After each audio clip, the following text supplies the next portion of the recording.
बिस्मिल्लाहिर्रहमानिर्रहीम। आज का टॉपिक है हमारे पास शील्डिंग इफेक्ट। शील्डिंग इफेक्ट और इनके trends in periodic table groups में ऊपर से नीचे इंक्रीज हो रहा है या कांस्टेंट है या डिक्रीज हो रहा है। Shielding effect left to right period में कांस्टेंट है या इंक्रीज हो रहा है या डिक्रीज हो रहा है, ये हमारे पास टॉपिक है। पहले मैं करवा देता हूँ डिफिनीशन, इसके बाद मैं समझा देता हूँ। Shielding effect, the reduction in force of attraction between the nucleus and valence electron due to the presence of electrons in inner shell is called as shielding effect। यहां पर देखिए बेटा, इसकी यहां पर डिफिनीशन जो है, shielding effect, the reduction in force of attraction between the nucleus and valence electrons due to the presence of electrons in inner shells। Nucleus और वैलेंस शेल के दरमियान में फोर्स ऑफ अट्रैक्शन के रिडक्शन को क्या कहते हैं? शील्डिंग इफेक्ट कहते हैं। यहां पर देखिए बेटा, मैंने ये लिथियम का स्ट्रक्चर ड्रा कर दिया। इसमें 3 प्रोटॉन्स हैं और 2 शेल्स हैं। अब ये न्यूक्लियस इस शेल को अपनी तरफ पुल कर जाते हैं। अब अगर मैं यहाँ पर दूसरा सोडियम का स्ट्रक्चर ड्रा कर जाऊं, खुद सोचें कि ये इसका इलेक्ट्रॉन, ये 8 इलेक्ट्रॉन हो गए और ये 2 इलेक्ट्रॉन्स हो गए, ये 11 प्रोटॉन्स हो गए। ये मैंने लिथियम का ड्रा कर दिया, ये मैंने सोडियम का ड्रा कर दिया। अब ये सोडियम जो है, यहां पर ये इस इलेक्ट्रॉन को अपनी तरफ अट्रैक्ट तो कर जाते हैं, लेकिन इस अट्रैक्शन में कुछ ना कुछ कमी होगी, रिडक्शन होगी। वो इस वजह से होगी कि यहाँ पर ये शेल आ गया।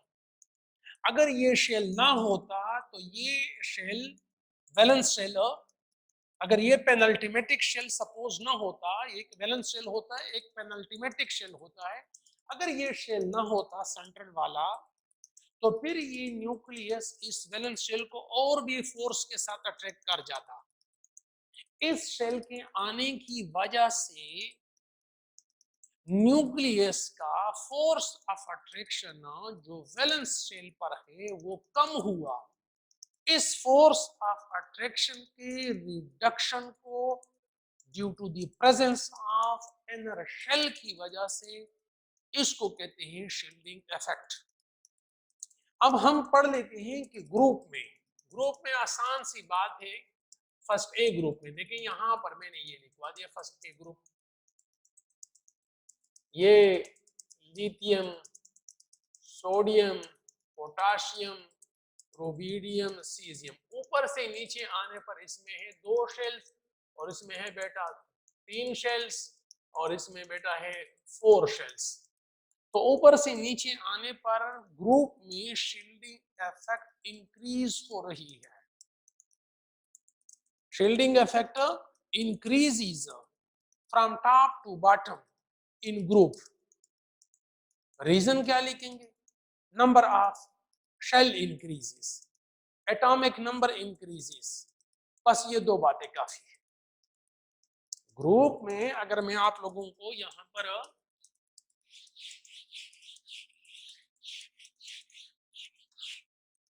ग्रुप की अगर हम बात कर जाते हैं, ग्रुप में shielding effect increases down the group. Reasons दो मैंने लिखवा दिए. Atomic number increases और number of shells increases. Shell increase हो रहे हो ऊपर से नीचे आने पर. पीरियड्स की अगर हम बात कर जाते हैं, पीरियड्स में shielding effect remains constant. Shielding effect remains constant. वो आपको पता है बेटा क्यों?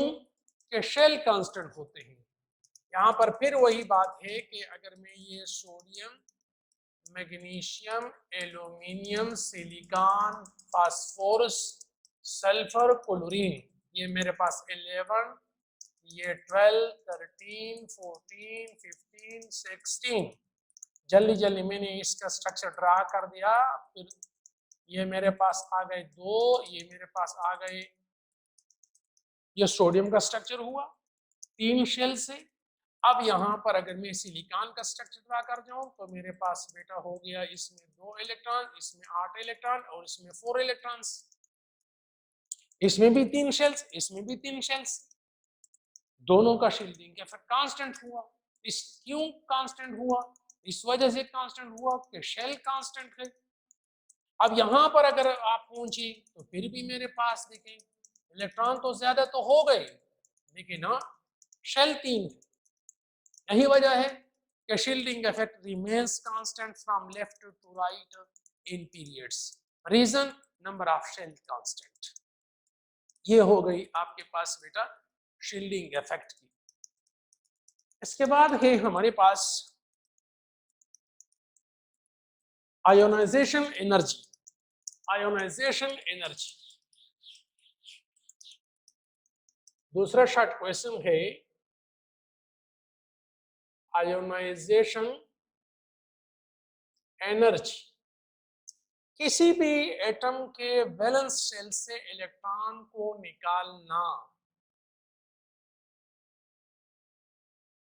किसी भी न्यूट्रल एटम से या भी न्यूट्रल एटम से इलेक्ट्रॉन को निकालना इसके वैलेंस शेल से, उसे कहते हैं आयोनाइजेशन एनर्जी.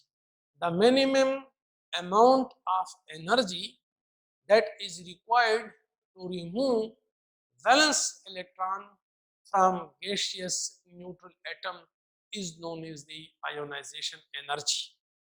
The beta क्या? The minimum amount of energy that is required to remove the valence electron from gaseous atom. किसी भी एटम से, किसी भी एटम के वैलेंस शेल से इलेक्ट्रॉन को निकालना आयोनाइजेशन एनर्जी. इसकी यूनिट क्या है बेटा?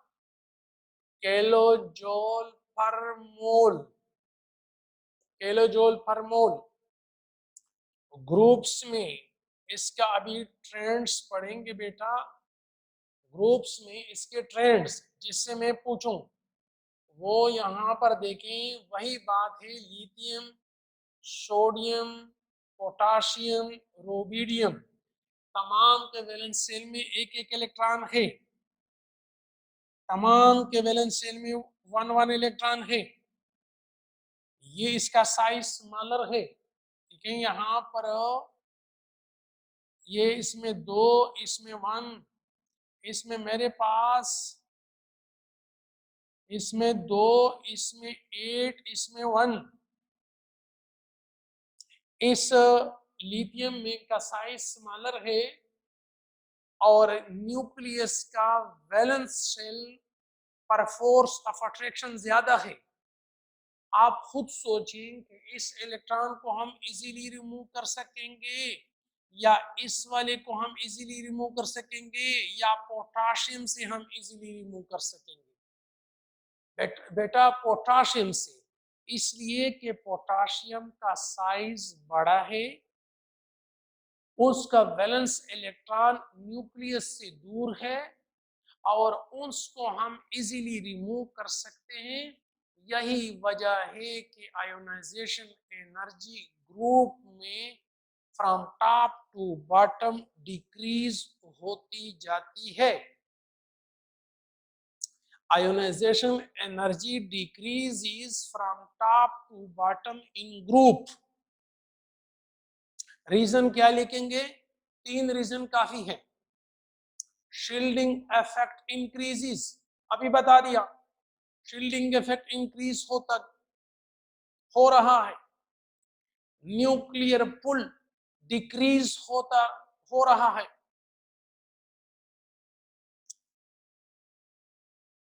पीरियड में आयोनाइजेशन एनर्जी की अगर हम बात कर जाए, from left to right ionisation energy increases. Reason nuclear pull increases, atomic size decreases.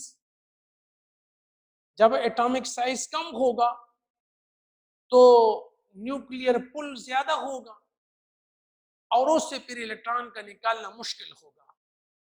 यही वजह है कि फिर हमारे पास ionisation energy from left to right period में इंक्रीज होती जाती है। ये हो गई हमारे पास आयोनाइजेशन एनर्जी की बातें। इसके बाद है इलेक्ट्रॉन एफिनिटी।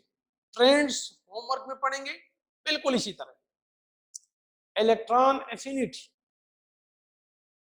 जब भी कोई एटम इलेक्ट्रॉन एक्सेप्ट कर जाते हैं या किसी एटम के शेल में इलेक्ट्रॉन ऐड होता है तो कुछ ना कुछ अमाउंट ऑफ एनर्जी को रिलीज कर जाते हैं।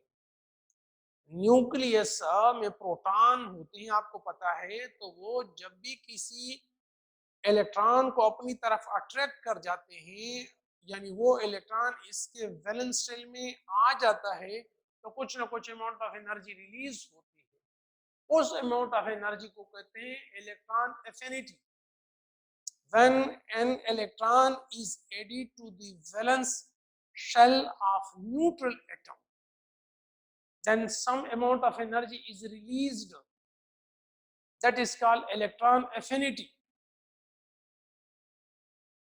ट्रेंड्स बेटा आप खुद सोचें कि ऊपर से नीचे आने पर ग्रुप में इलेक्ट्रॉन एफिनिटी इंक्रीज होगी कि डिक्रीज होगी? जी बेटा सोचें। इंक्रीज होगी ना, इसलिए कि न्यूक्लियस में प्रोटॉन ज्यादा होते जाते हैं। तो जब प्रोटॉन ज्यादा होते हैं तो उसमें फोर्स ऑफ अट्रैक्शन ज्यादा होता जाएगा और इलेक्ट्रॉन एफिनिटी इंक्रीज होती जाएगी। और यही इलेक्ट्रॉन एफिनिटी पीरियड्स में फ्रॉम लेफ्ट टू राइट क्या होती है? डिक्रीज होती जाती है। ये हो गई बेटा इलेक्ट्रॉन एफिनिटी की बातें। इसके बाद हमारे पास एक टॉपिक रह गया, इलेक्ट्रोनेगेटिविटी। इलेक्ट्रोनेगेटिविटी और trends of electronegativity next lecture में पढ़ेंगे।